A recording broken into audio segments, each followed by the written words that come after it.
Hey kids, this is Aaron from the podcast that wouldn't die, and Kevin and I use Zencastr. You think you're better than us, that you're using something else? You're wrong. Zencastr's the place to be. Who are you to deny it? It's now super easy to record a podcast with Zencastr. Log in using your browser and start recording a high-quality podcast right away. Record studio-quality sound and up to 4K video with your guests. Go to zencastr.com/pricing and use our code DIEHARD and you'll get 30% off your first month of any Zencastr paid plan. We want you to have the same experiences we do for all our podcasting and content needs. It's time for you to share your story. Only a fool will give up a chance for a 30% discount.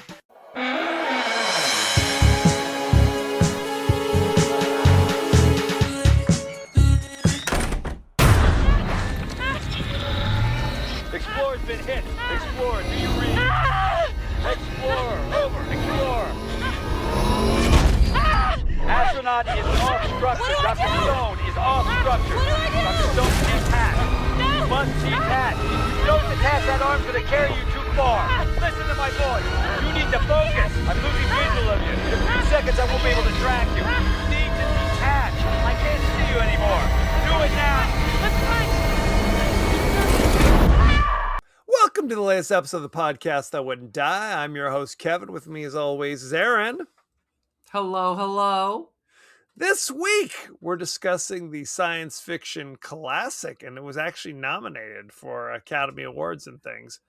Gravity, starring Sandra Bullock, and ever so briefly, George Clooney. And if you're really paying attention, Ed Harris. How about that? Boom. How about that? How about that indeed? I was watching it and I was like, oh, this is some shit that I bet got nominated. Best picture. Best picture. How about that? It was not the best picture. It was not the best picture.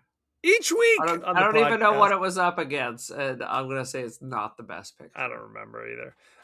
Each week we discuss guilty pleasures and forgotten classics, and I guess Academy Award winners of the horror and sci-fi genres with a comedic twist. Aaron, what's the latest with you? Dude, well, currently my hair is green. Unintentional. Perfect. I dyed it brown for my niece's wedding, but it's overtoned, so it just washes out. But apparently when brown washes out, it is a canary yellow underneath, which is not washing out. So I went to dye it. I thought I had some pink. I did not, so I put blue, but it's like a strong blue. I thought it would disrupt the yellow, but as we all learned in art school, blue and yellow make green. That is true. So now the blue is washed out and all is left is the green. So I am going on a cruise, maybe without green hair. I just went on Amazon. I'm like, how do I wash this? It's only like a semi-permanent. There's no lift, but it is not going away. No. So we'll see. My hair could be straw by the next time you see me. Also, it is 90 degrees in March. And whatever it is living in my lawn is biting my feet when I walk to and from my car. So for my ankles, anything exposed is just covered in bites. Oh, sweet Jesus. So that's a fun thing. So I'm ready to nuclear bomb my front lawn. I think the sun's doing it for you today. Right now. Yeah. If only. It was 100. It was like over 100 in Long Beach when I got in the car on, I think it was on Tuesday, maybe, or Monday. Where I was just like, we're not that hot. This is the spring time. I don't know when this episode's going to drop. It may be summer when it drops, but it is mid-March. This is supposed to be like the birth of spring, and yet it's 1,000 degrees here in beautiful downtown Long Beach. I was just talking to a gal from work. You know, when you're a teacher and you retire, you can do a retirement project. Mm-hmm. You can work for 180 hours. So she flew in from Michigan, and she's like, what the hell? I'm like, what's the weather in Michigan? And she's like, 40. It just snowed. Right. It's like snowstorms in the east. Yeah. Yeah. This is lovely. Burning hot fire from the sky. I blame Donald Trump. I mean, not even a joke. Not even a joke. So good times had by all. Sweet Jesus. No, it's a Yeah. thing. I mean, it's hotter than hell. And I've got I still have like winter attire or winter adjacent attire that I'm trying to crack in, and I can't do it. No. I can't do it. It's too hot for that. Yeah. Too damn hot. Too damn hot. Well, yeah, my son's got the air conditioning rolling. Oh, it's They we're see gonna have me a bill for rolling. They're hating. Now you're going on a cruise. Where are you cruising? I'm on a river cruise with our parentals from Belgium up to Holland. That sounds dynamite, by the way. I was talking to Dad about We'll that. see. I want to. Yeah. Yo, we'll see. Non-committal. I worry because I get seasick. And I used to feel queasy at the boat dock up in Lake Arrowhead. Oh shit.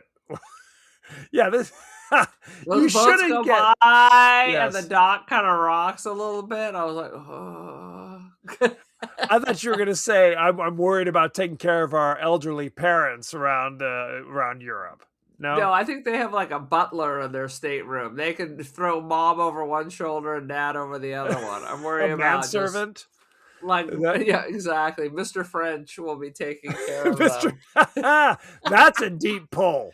That's a deep pull, Gen X. Honestly, that's so deep. Like I never saw Family Affair. I don't think it was on reruns growing up. I only know it like I think I tangentially. saw it as a. I mean, I saw it as a rerun. Yeah. How about Mr. Belvedere? Would that work? I remember Mr. I Belvedere. didn't watch that shit. My palate is so sophisticated well, that would Mr. not French. register. That was when I was a baby. I had a Mrs. Beasley doll. Did you? You Now- don't even know what that is. No, that's from Family Affair. Was it Jody? That's and right. What was the girl's Buffy name? and Jody. Muffy. Yeah. Yeah. Buffy, not Muffy. Buffy. Right. Well, it's what is it? Buffy It's and Jody were the twins. Brian Keith is a confirmed bachelor with a butler, and he now has to raise his niece and nephew. Is that it? And hijinks I ensue. think it was a movie, and then it's spun off.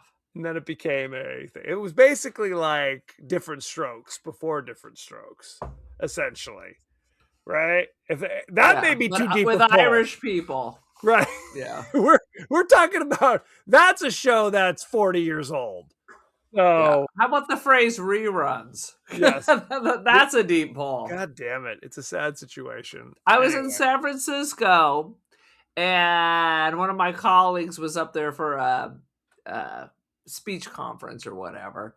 And at the end of the Polaroid convention, they were talking about one of the Go-Go's has an art show of Polaroids she took from back in the day. So I dragged her over there, and I was like, it's so exciting. She was there, and Jane Wheatland showed up. I did not so it was recognize them.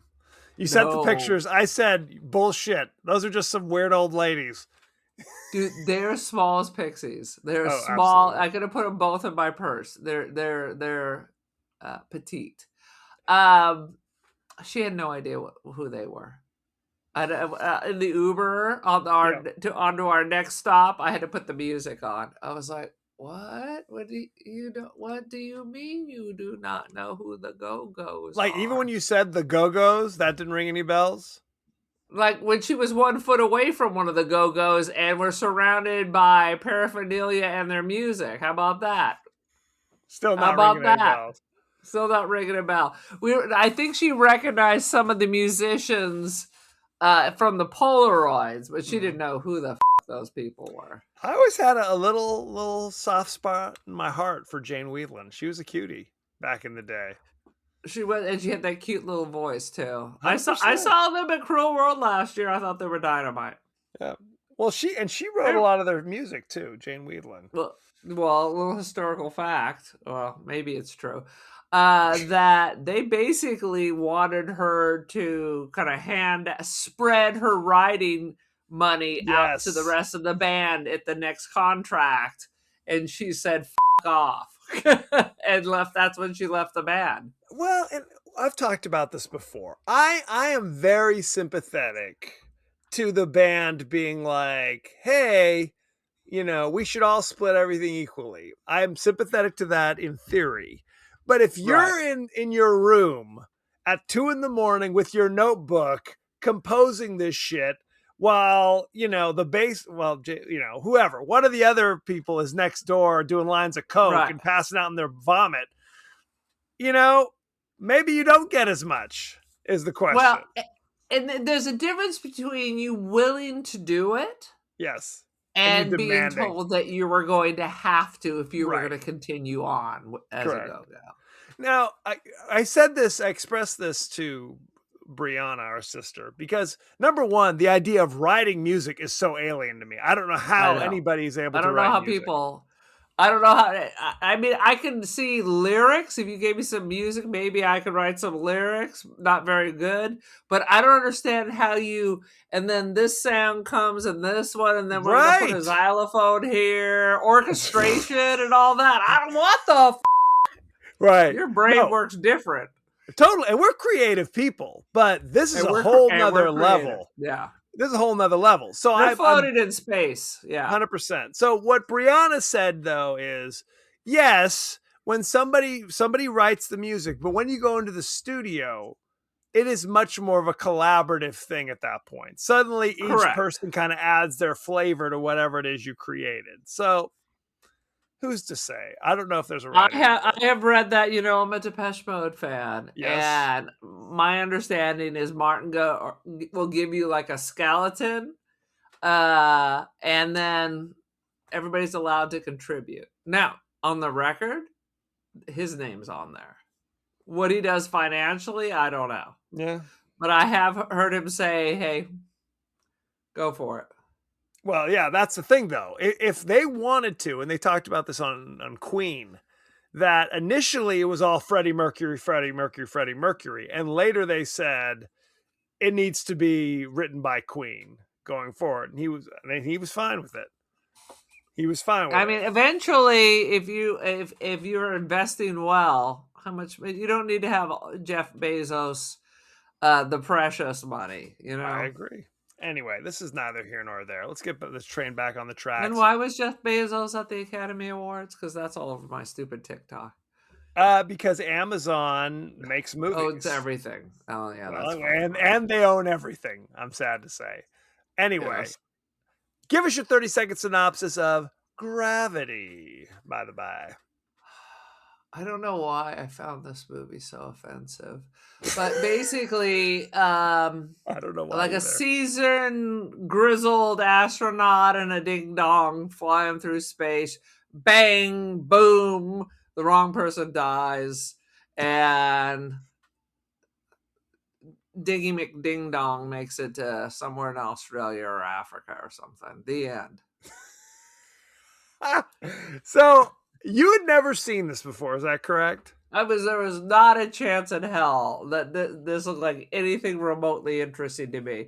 Quite frankly, I saw The Martian and I wasn't that impressed. Really? Another Academy Award winning spectacular. The Martian is quite good, Aaron. The Martian is quite. There's a lot going on. It's fun. There's one dude trapped in a shell until he shrivels up and dies. They keep cutting to what's happening on Earth and what's happening in the shuttle that's coming back from Mars. You see other shit going on. Martian's very different from Gravity, which is it's all Sandy. I'm just saying, 2 Academy Award winning movies that I could give a shit about. How about that? How about this? I'm going to go see Project Hail Mary, written by the same guy who wrote The Martian with Ryan Gosling, and it's just him and an alien in a spaceship. How about that? How about this? Never heard of it. Oh, God damn it. Aaron. I believe I saw this in the theater because it was during this time, as you know, I try to see all of the Best Picture nominees, and that year Gravity was nominated, and I didn't know anything about it going in. I knew nothing about it going in, and watching it. I watched it then, and I think I bought it this time because it was $4.99 to rent and $4.99 to buy. So I just bought it. Yeah. I liked What a it. scam. That's a mark of quality when they're forcing you to buy it. Right. Also, I noticed on Amazon, at one time I wasn't paying attention, and all of a sudden it started playing Melania. I was like, what? Shut No! up. No, it didn't. Dude, do you think I pushed a button? You I pushed was like, that this button. is... I did not. I had watched Gravity, and the very next thing before I had a chance to run across the room. So now they're like, then I'm like, is this happening to everyone? Is this all part of Just you? the Bezoverse? Well, and that was just basically a bribe. We'll cut you a check to make your documentary and then pay you a salary to do your documentary, and then kind of throw it in a couple theaters, and no, so it's a horror show. This is a payment for Melania for all her hard work. 100%. No, I saw it for this podcast, and I should say, one of the reasons why we're watching it, and one of the reasons why it is kind of off what we usually do. Granted, we often do sci-fi movies, but we rarely say often. Okay, look, it's on our letterhead that we do horror and sci-fi, but we definitely for some unknown reason. Well, and I've said it before, sci-fi is more of a setting than a genre, in my opinion, because you can use the setting of sci-fi to tell action, drama, you can do horror, you can do all sorts of things within that setting if you're so inclined. So, all right, that's my personal theory, but I can't argue. You can, and you will, in fact. No, but with that, I'm like, that does make sense. Really, when I think of science fiction, I'm thinking of other worlds. I'm thinking Martian Chronicle. I'm thinking other things. Not just astronauts. It's an action adventure with not a lot of action. And you could argue that this isn't even sci-fi, right? It's like, is Armageddon sci-fi? We covered it on this show. How about that? I know. You could argue you're all about space. Let's all do a bunch of movies about space. Non-stop space. Well, and here's the thing. It's like, you could argue it's not science fiction because it's just astronauts in space, right? Which exists currently.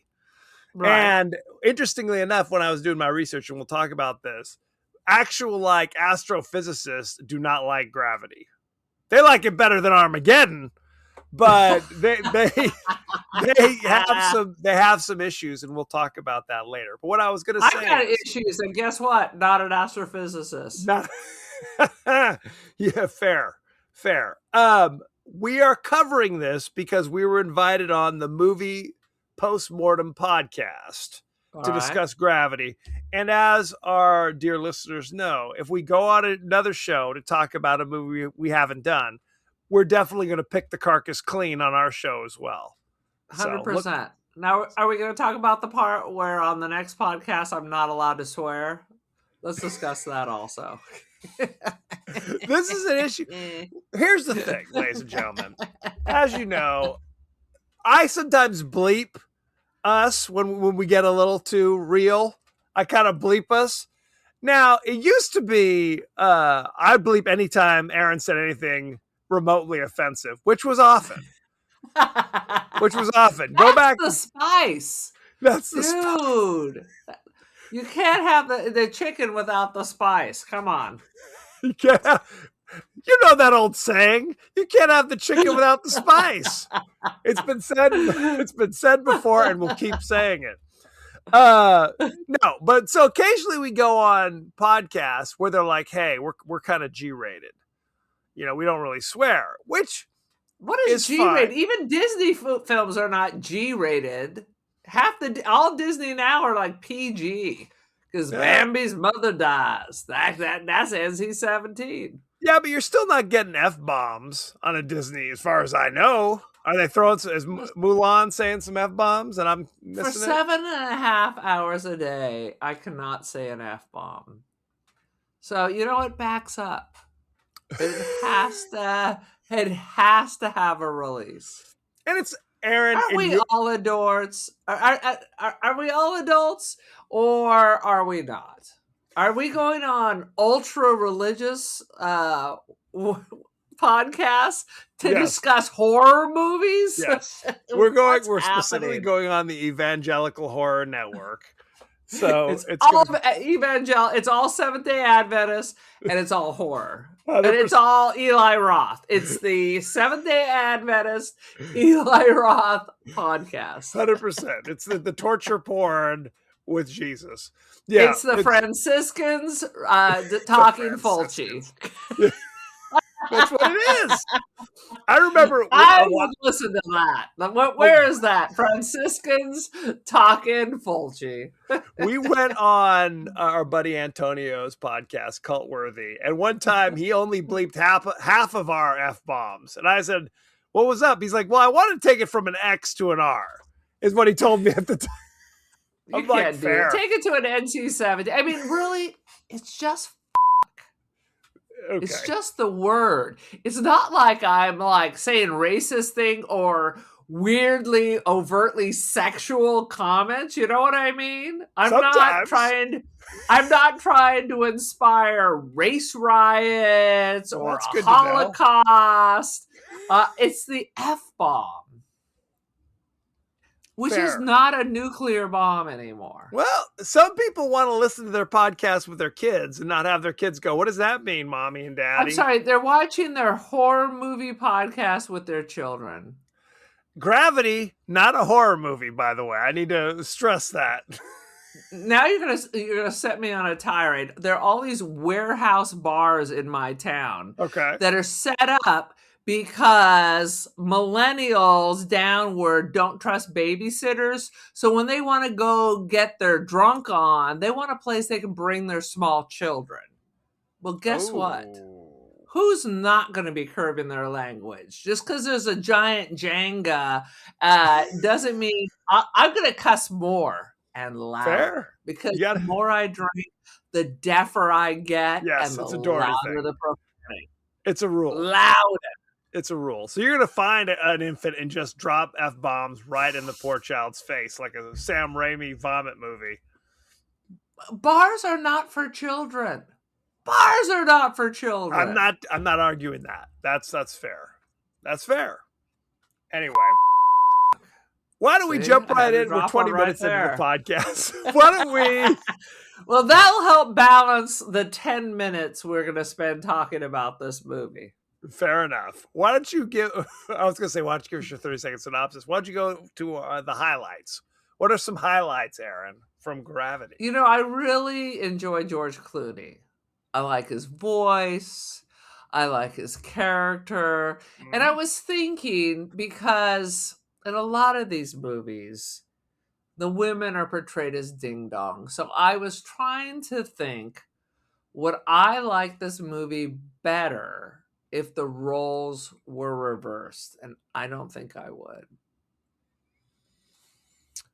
You know, they talk about... I don't like the roles where the women are just kind of stupid. Somehow she's smart enough to go to the space station, but not smart enough to follow directions or learn basic things. Well, what they do is you have the guys who are career astronauts, or the ladies, or whoever, the people who are career astronauts, right? Hey, I saw Armageddon.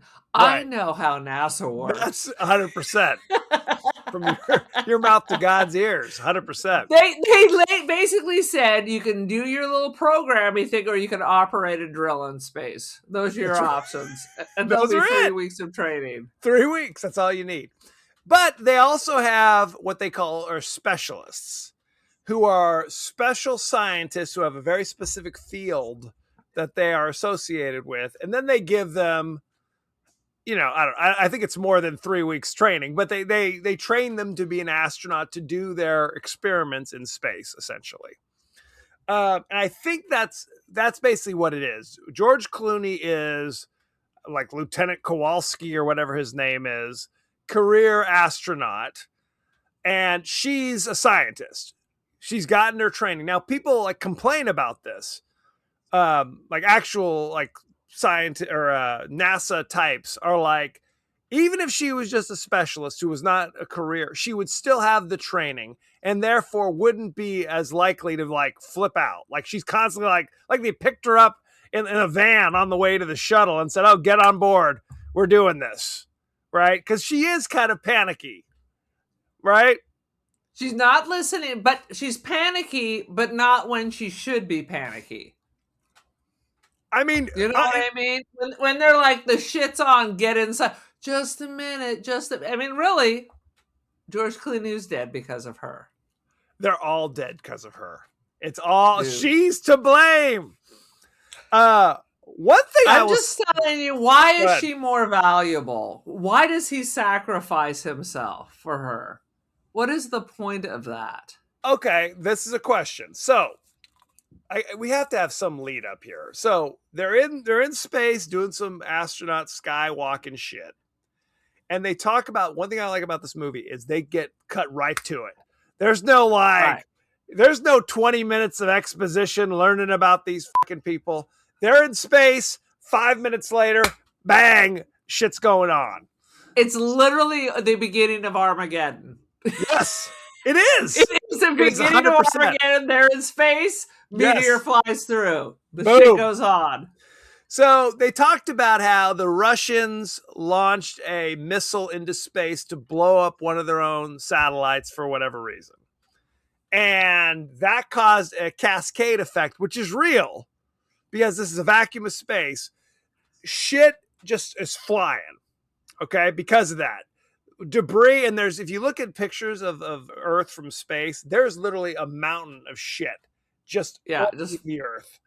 Floating, waiting to fall in. 100%. So when this explosion occurs, it sends the shit from that satellite, which hits other shit, they say it's going like thousands of miles an hour. Like it's just bullets of this shit going down. And so they're up there doing their shit, and then Ed Harris is on the horn saying, "Oh shit, this stuff's coming at you. Get out of there. Drop what you're doing." She's a little slow. She's trying to push like a motherboard back into the whatever. And Clooney's like, we need to go. We need to go now. And she's a little slow going. But it seems like, in retrospect, none of that shit mattered. Like, if they'd have gotten onto the shuttle, they were going to die. Everybody was going to die anyway. 100%. She gets her, whatever, she's on the Hubble satellite doing some shit. That satellite takes the hit, and it kind of catapults her away and flings her out into space. Bang. And you're like, is this the fucking end of the movie? Is she just going to be floating out in space by herself? Yeah, I won Academy Award for Best Short. Pretty much. Clooney's got one of those like jetpack things on, and he's able to get to her and save her. And she's like tethered to him now.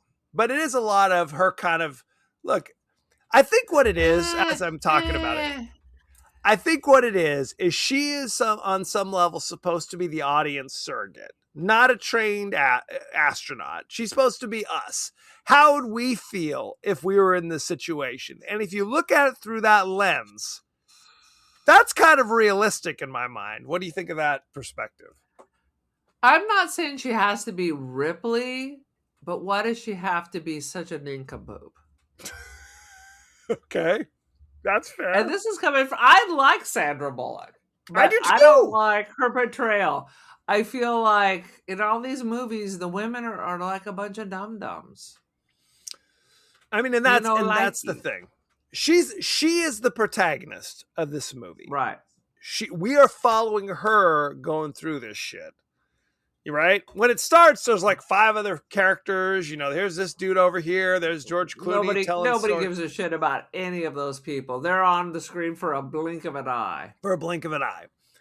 Most of them, you only hear their voice. Right. True. So, Clooney has saved her. They're going back to the shuttle to try to escape. and they realize the shuttle's destroyed. It was also, and everybody who's on the shuttle is dead. There's like, people floating in space. They try to rescue, take some other astronaut's body back, but they're like, everybody's dead. Yeah. But, and this is another issue that the astrophysicists are upset with, is the fact that in this movie, every famous thing is really close together. The Hubble is right next to the International Space Station, which is really close to the Chinese space station over here, which is not the case in reality, as you might imagine. I suspected they're not just this little cluster. They're all just hanging out, throwing rocks at each other. 100%. Because think about that. It's like, if you're in Beijing, right? If you had to go to the distance of Australia, that would be a bit of a problem, especially if you're just like walking, right? And You would think. So that's what I'm saying. It's like, if you're in space over here, it's a long distance to kind of float like a ghost, right? Like at 3 miles an hour, trying to get to the other side of the earth. So, but that's all well and good. For the purpose of the story, we have to just suspend disbelief quite a little bit. Yes. What you were talking about is, why did George Clooney have to die? And this is a big spoiler, because Clooney's in a good chunk of the beginning of this movie, right? You think it's going to be Clooney and Sandy doing their thing. They are flying towards the International Space Station because he's running out of juice on his rocket or whatever. Right. And that's the thing about this movie. There's a lot of, we're floating along aimlessly. We can't control ourselves. Can I grab something before I just drift off into space? That's a reoccurring motif in this. And by floating, they're going like 50 miles an hour. Right. Right? Because that's how hard they're hitting. So that's why Sandra Bullock can't. Can he fucking hold on to something? And if she can't manage it, I'd be like, I tried to help you, but you're too dumb to grab hold of shit. So they are 100%. So they're flying along and are unable to grab anything. Luckily, Sandra Bullock gets entangled in some shit, some wires or whatever.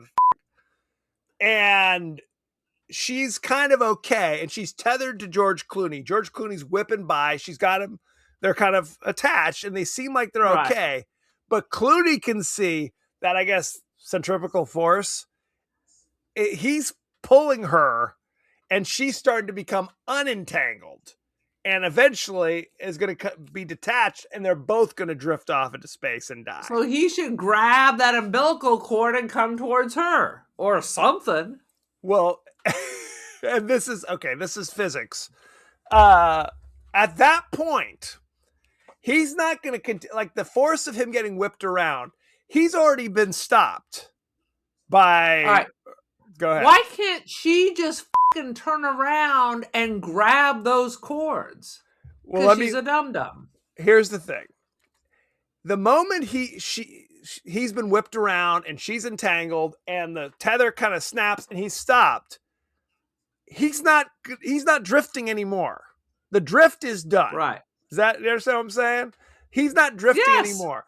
But they're acting like there's still a force pulling him, which doesn't make any sense. Because you're right. They're tethered together. She could grab that tether and just kind of yank him towards her, and then he'd float towards her. He saw her doe eyes and that there was nothing behind them and realized he's fucked or he's fucked. Right, 100%. So for the purposes of this movie, we have to ignore how that works. So he said, they lock eyes, and he realizes, like you said, either I die or we both die. Right. So he unhooks himself.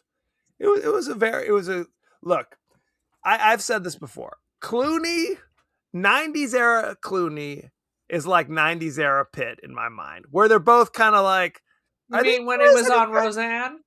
Well, that's the thing. I was at a bar where they were doing trivia, and they said this actor was famously on Facts of Life and Roseanne before he was fucking big. He played George on Facts of Life and later was on Roseanne. And I'm like, George Clooney. Roseanne's sister dated her. He was like the foreman at the factory. This is before ER. Like, he was Yeah. the hardest working man in show business.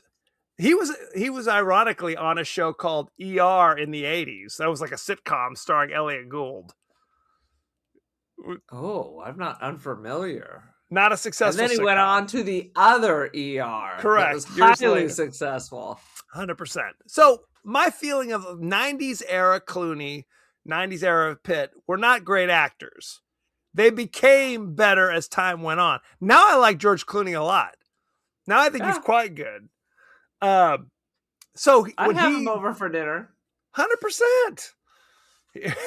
George, if you're listening, drop a dime. Come check us out. Doors open. I'm also available to travel to your place on Lake Cuomo. I'm down to clown. Let's go. I'm available.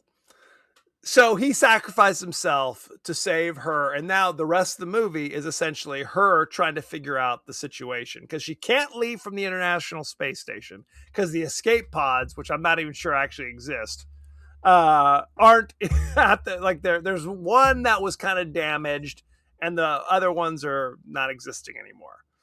Like, they've already been used. Somebody already escaped. So now she has to fly the escape pod from the International Space Station. And now we're coming up to another thing that I find super irritating. Lay it on me.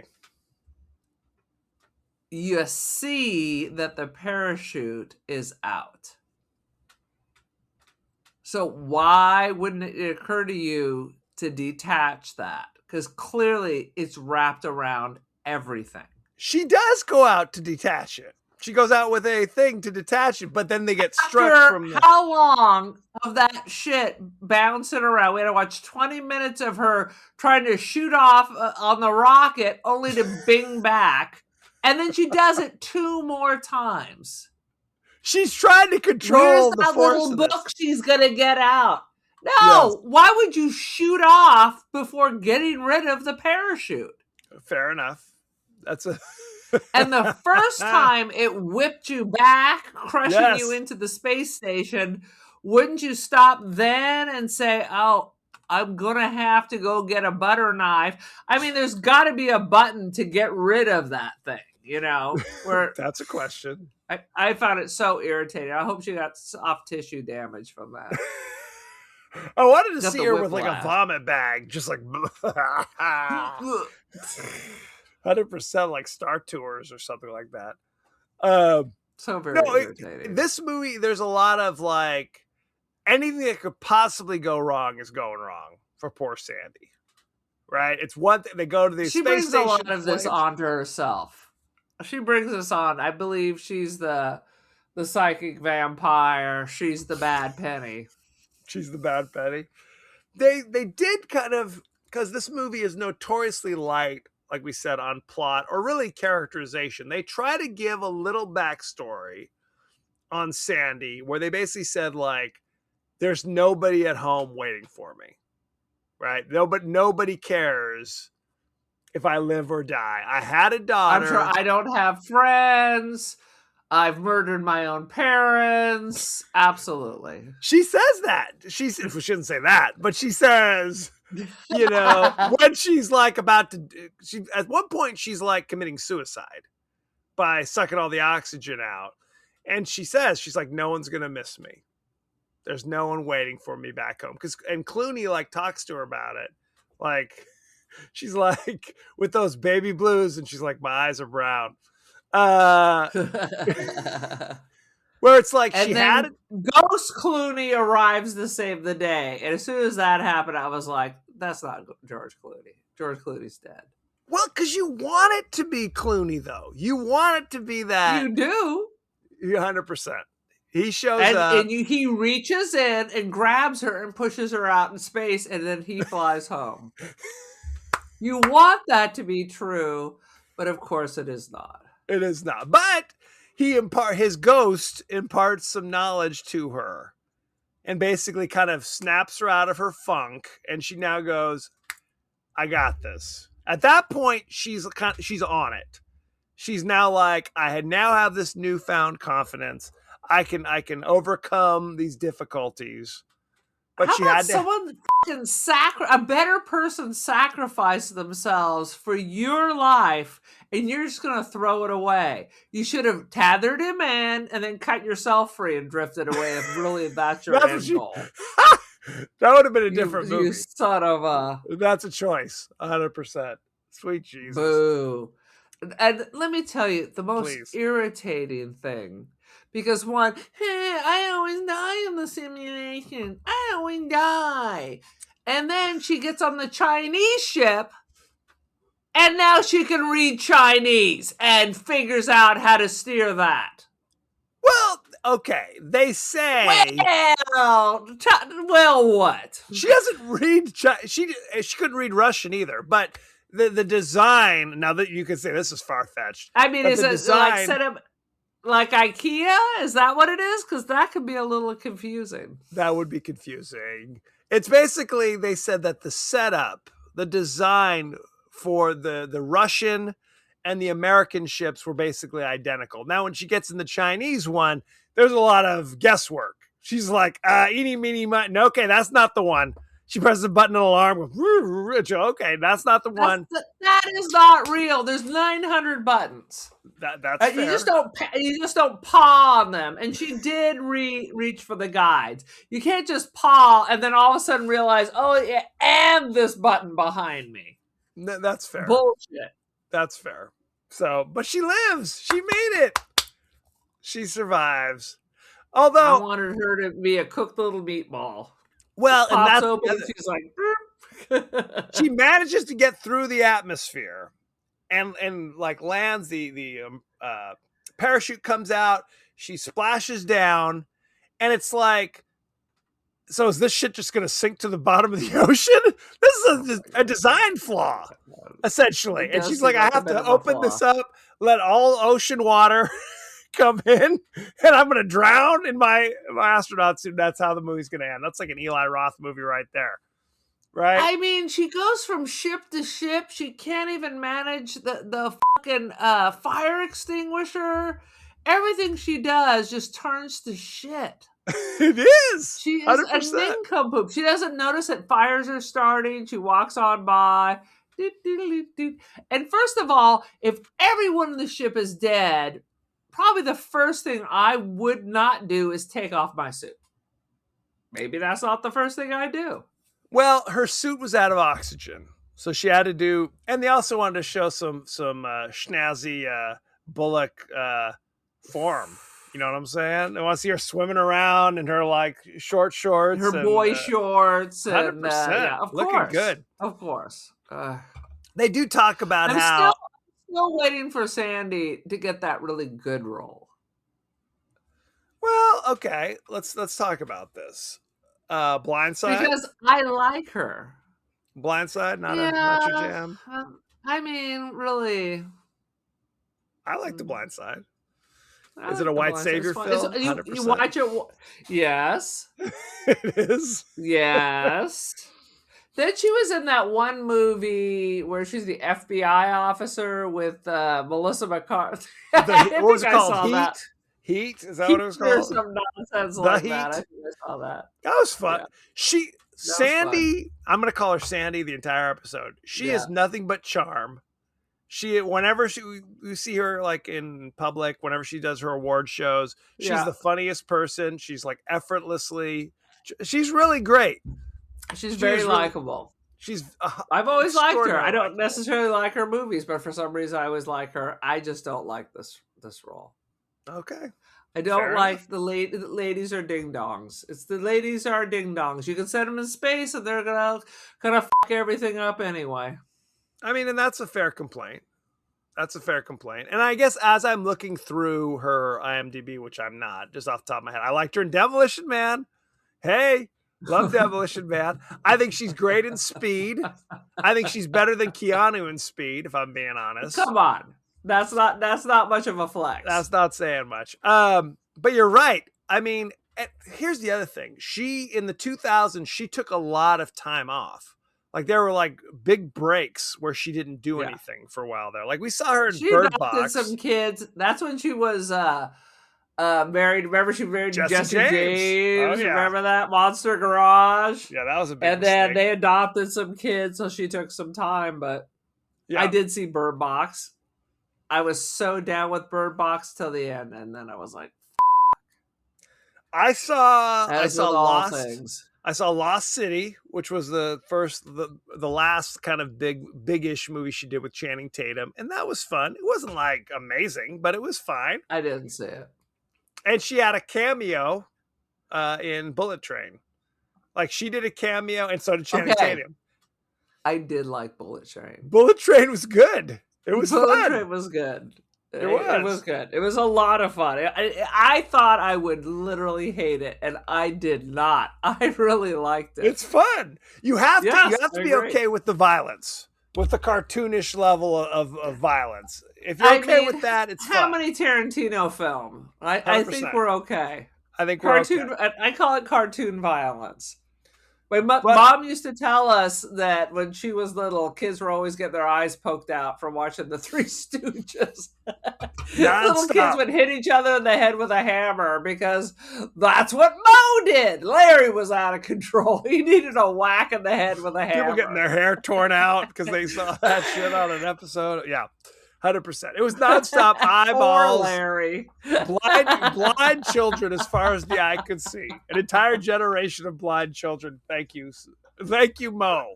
That is the true lost generation. 100%. Shall we go behind the scenes?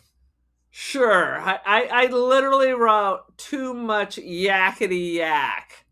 That was what I put here. The whole she's talking to herself the whole time. Well, but what do you? I mean, it's like Castaway. If she hasn't talked to herself, then it's just silence. Then it's the artist or something. You gotta have some I never saw The Artist. Oh God! I suspected. Yeah, that was it. Speaking of which, because they were out of oxygen, so let's just keep talking. Right. Well, Clooney kind of established. He said.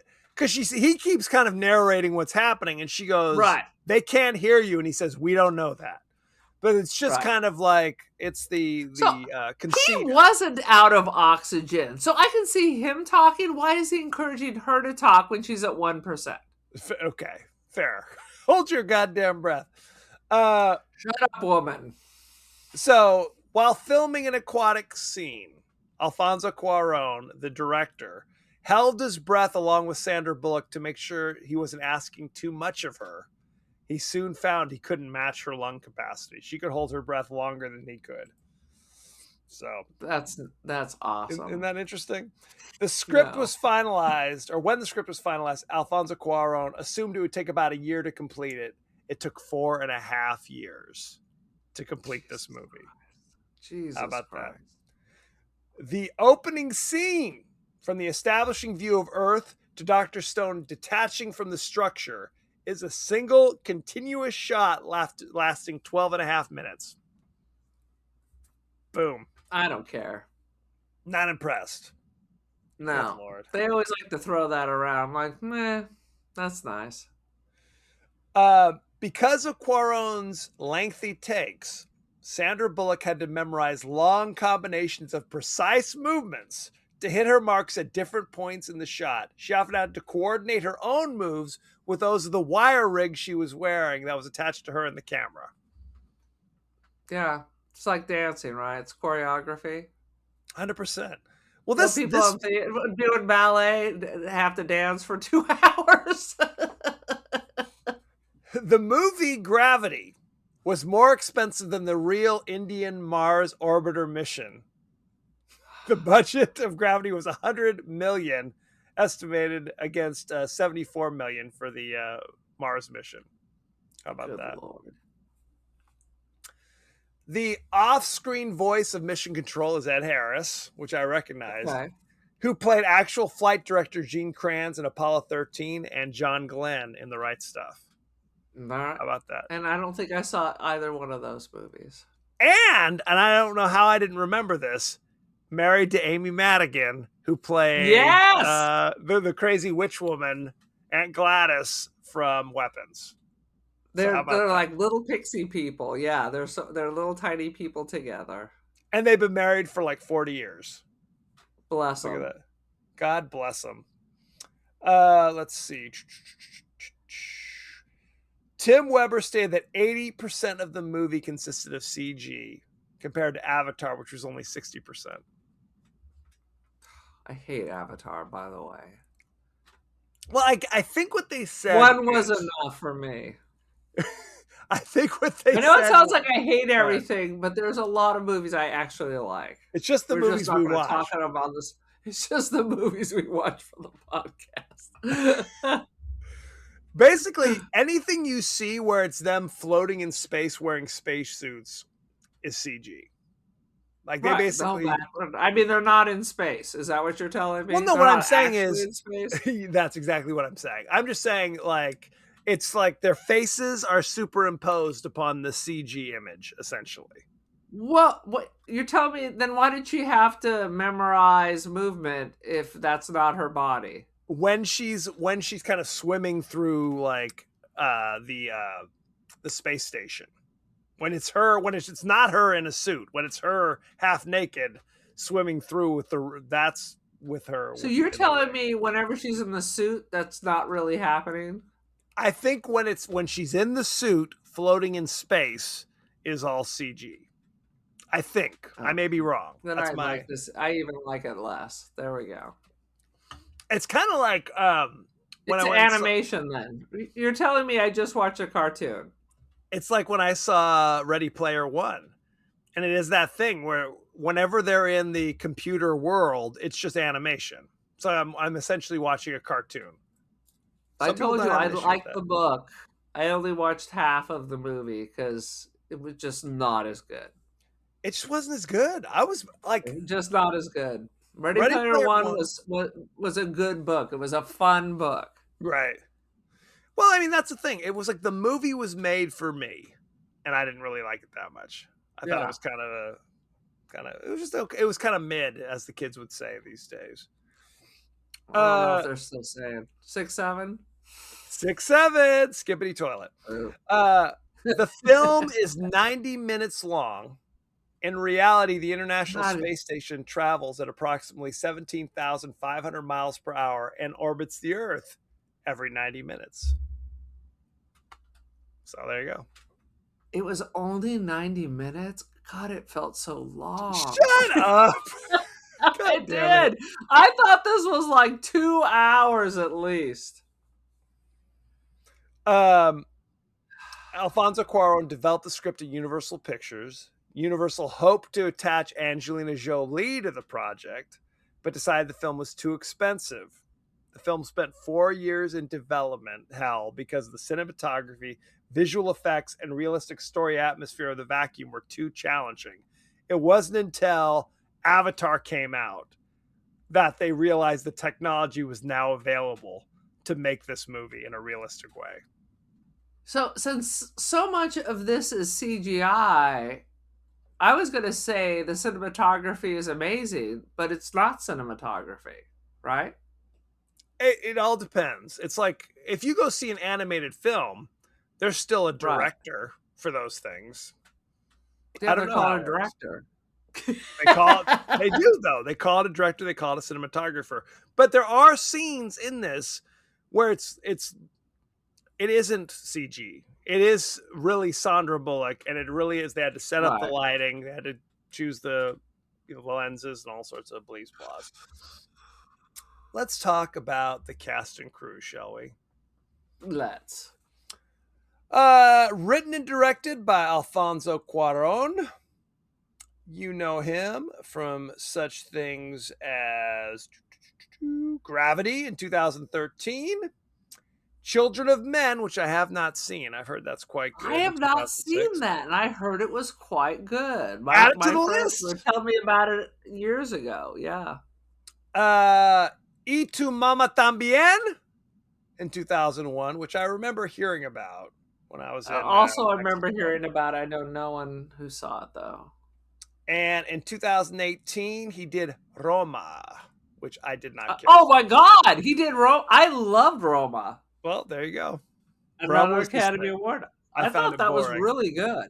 Boring and depressing is if I remember it correctly. Well, I didn't think it was boring, but it was definitely depressing. That's for sure. Although it did make me want to go to Mexico City. Okay, fair enough. How about Uh, that? how about it? Starring Sandra Bullock as Dr. Ryan Stone, which I find interesting that her character's named Ryan. You know her for The Proposal in 2009, which I enjoy. Okay. Miss Congeniality 2000, which I enjoy. Speed in 1994. Gravity in 2013. I'm going to look through here and see if we can see. Have you ever seen All About Steve? That No. she that was in 2009. She, if I'm remembering this correctly, she received a Razzie, like she won the Razzie for The Proposal that year. I feel like she would come and accept it in person. I think she might have. And I think it was the same year, if I'm remembering this correctly, that she won The Blind Side. Like she won the Academy Award for The Blind Side and the Razzie for All About Steve. I mean, I really like The Blind Side, but it's the same thing. It's a movie you're gonna watch once. Yeah, fair enough. She was in Crash, 2 Weeks Notice, 28 Days. How about that?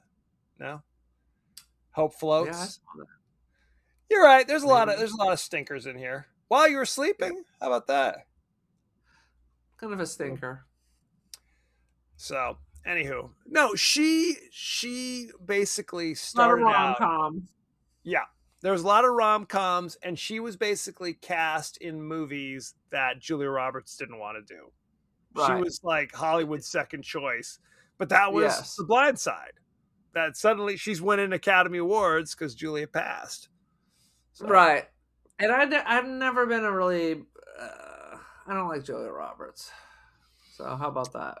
I like Julia Roberts, but I'm not sure I don't prefer Sandy, if I'm not being honest. Yeah. I mean, if Julia Roberts is in a movie, I'm like, it doesn't mean, oh shit, Julia Roberts is in it. It's not Meryl Streep. You know what I'm No, saying? I'm like, true. ooh, what's she doing? Yeah. It's different, obviously. It's like one's a star, one's like an actor. You know what I'm saying? Yeah. Where it's like, are you coming Yeah. for the performance or are you coming for the star power? I guess that's the question. George At Clooney. I don't know who, like, what actor is gonna make me, oh God, so and so has a new movie. Let's go see it. That's Who? a sign of the times. It's like they Bro. feel like the days of an actor opening a Stars. film doesn't really Yeah. exist anymore. Because you're right. Dude. People are not running out to see actor X. Like every big star like has hits and misses, and it doesn't matter who the actor is. And I feel it's all part of the Marvel universe. Kind of kills that because that's the kind of movie people are saying want to see. It is not who the actor is, but which superhero are we embracing this time? Yep, that's fair. Let's see. George Clooney. You know him from The Ides of March in 2011. Did not see that. Good Night, Good Luck, which I think he also produced. I did see directed. That. Michael Clayton, which I thought was boring. I saw People that. love that movie, but I was just like, eh. Up in the Air. I did see that. I'm Apparently, I've seen a lot of George Clooney 100%. movies. He does so much shit. I'm going to go back to the beginning. Oh, brother, where art thou, friend? 100%. 100%. I love that movie. George Clooney was in 11 episodes of Roseanne playing Booker Brooks. How about that? Booker! He was in 17 episodes of The Facts of Life playing George Burnett. He was I don't remember him at all. You take the good, you take the bad. You take them both, and there you have. He was that when it was no more Mrs. Garrett. The girls were now like 30. And Cloris Leachman was on the show as Ruth Ann. Dating him, I hope. No. They ran some kind of a a shop of some sort that they all worked in. They went on adventures, and George Clooney was hanging around, not romantically involved with any of the characters, to my Dig this. remembrance. You talking to me about Cloris Leachman is now reminding me of The Office, with the episode where Cloris Leachman and Jack Black are supposed to be in a relationship together, and she's going up in her electric stair climber, and he's calling for her, "I love you." Love it. Not a big Office fan, huh? Because I'm not seeing any recognition in your face. In 1983, Clooney was in Grizzly 2: The Revenge. How about that? Oh, Lord. Yeah, good stuff. And where is that? I have to find. Oh, here it is. Return of the Killer Tomatoes in 1988. Good stuff. He was I'm the not hardest sure if working I man in saw show Attack business. of the Killer Tomatoes. Oh, really? It's one of those things where it's like, is it funny? I'm not sure. I would have to go back and see it. Something makes me think it's probably not that funny. It's a thing. Ed Harris played Mission Control. Unseen, just a voiceover. Ed Harris, one of my faves. One of my faves. This is what we're talking about. And an actor. Creepshow. Just for Creepshow. 100%. You know him from Appaloosa, which I actually kind of enjoy. It's like a Western. I know nothing. He was in Pollock, playing Jackson Pollock. He did a really good job. He was in amazing. The Truman Show, playing Christof, the evil guy who was like in charge of it. Never saw it. He was, of course, Gene Kranz in Apollo 13. I'm scrolling through on everybody's things. I mean, he was on Westworld for a few years there. Oh, yeah. He's so good. Whatever happened? Westworld went away and never came back. I was down with Westworld. It's a thing. You can always count really good at that. Oh, Jesus. Yeah. And he's always good. He's always good, and he's one of those actors, just like Clooney, where they did a bunch of shit before they became big stars. He was on an episode of Chips. He was on an episode of Heart to Heart. With a full head of hair? Well, I'm not sure he ever had a full head of hair. But yeah, Creepshow, The Right Stuff, all sorts of good stuff. Field of Dreams, The Voice Unconfirmed as himself, starring Amy Madigan. How about that? Glenn Ross, such a good. Oh my God, who doesn't love Glenn Ross? 100%. Oh my God. That's about it for that. Why don't we look at the ratings?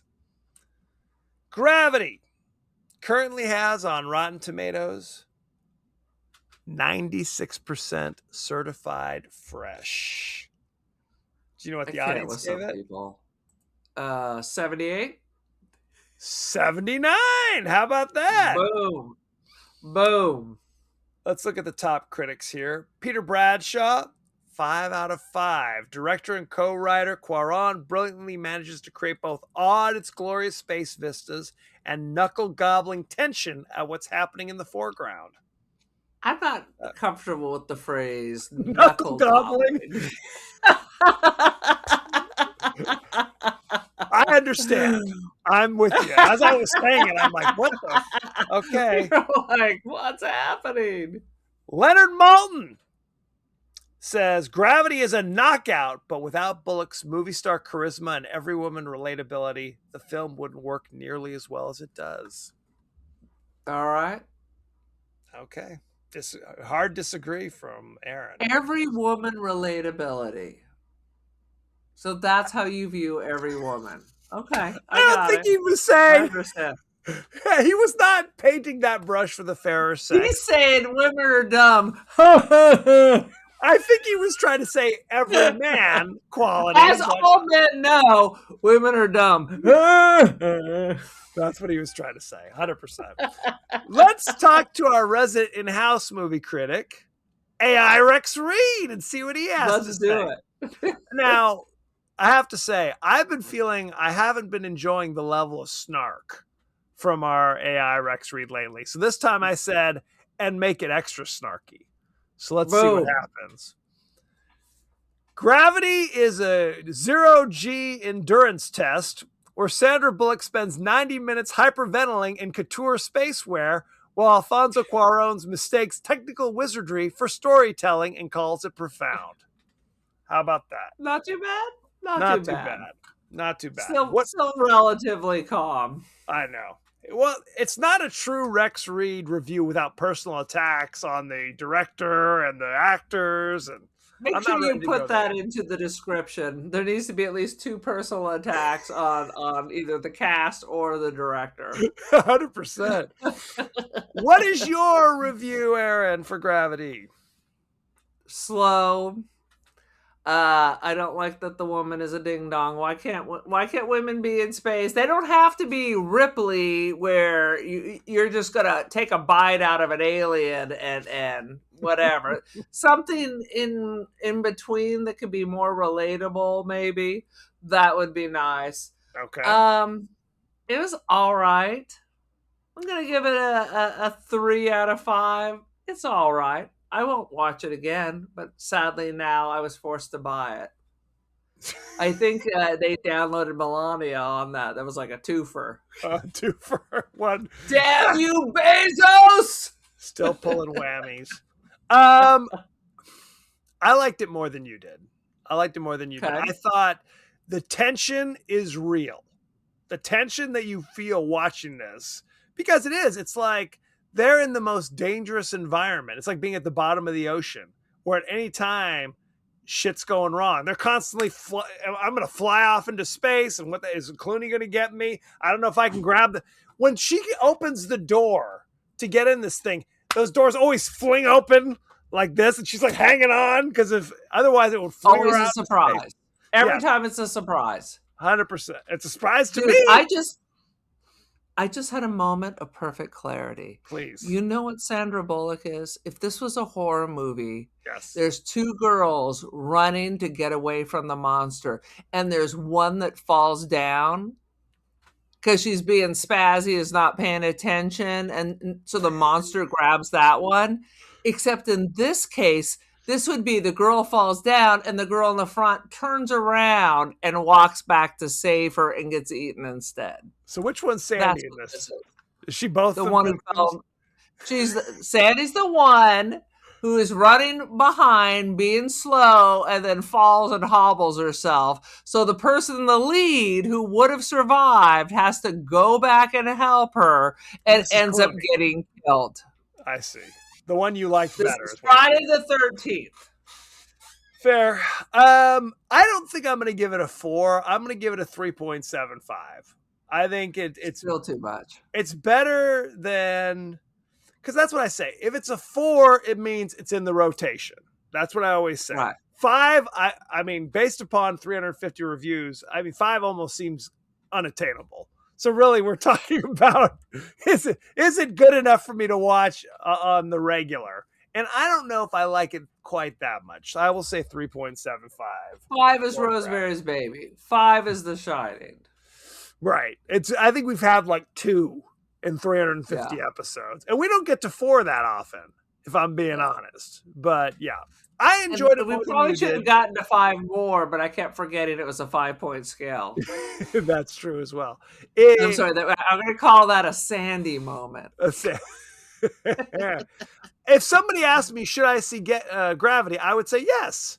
See it. I think you would say, go gouge your eyes out with Mo Howard. Are you really into Sandra Bullock floating in space for 3.5 hours? It's 90 minutes. It doesn't feel like 90 minutes. As God is my witness. As God is my witness. Any other thoughts and feelings about Gravity, or can we get on with our lives? I'm going to turn the page on this, except now I own it. It's right up there with that fucking Cyrano de Bergerac that I paid $20 for, piece of shit. Peter this Dinklage. One's sidle up. Now I own 3 movies, and the only one I like is the Elton John biopic, which is amazing. Rocket Man, is that the one? Oh my God, I love Rocket Man so much. With Taron Egerton. It was so good if you haven't seen it. I enjoyed it. It's one of those things where it's like, would you rather have Rami Malek lip sync Freddie Mercury, or would you rather have Taron Egerton sing the songs himself? Oh, that's a question. I think I think Rocket Man is better than the Queen one, Okay. and it's better because he's singing it. When I read that, this is not old Hollywood. You can find actors that can also sing now. Like Freddie Mercury, that would be that's a tall order, baby. That's a tall order. So, they hired someone to sing like that. Okay. So it exists. It exists. Fair enough. So Rocket Man, I thought, was so much better. Okay. And I've seen it like several times, so I'm telling you. There it is. And I love Queen. I love Queen too. I saw both at the theater. On that note, thank you very much. Go visit us across. Thank you very much. Visit us across social media. We're on Threads. We're on Blue Sky. We're on Instagram. We're on Instagram. We're on TikTok. Grom is what they say. You can watch us on YouTube. Please do. Check us out. You can also email us at the podcast that wouldn't die at Gmail.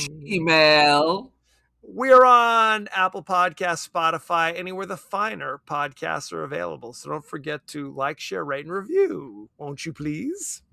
Won't you please?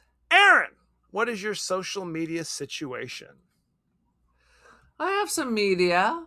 I am the Cult of Aaron. Join the cult on the gram. Mm-hmm. I manage our Ticker Talk.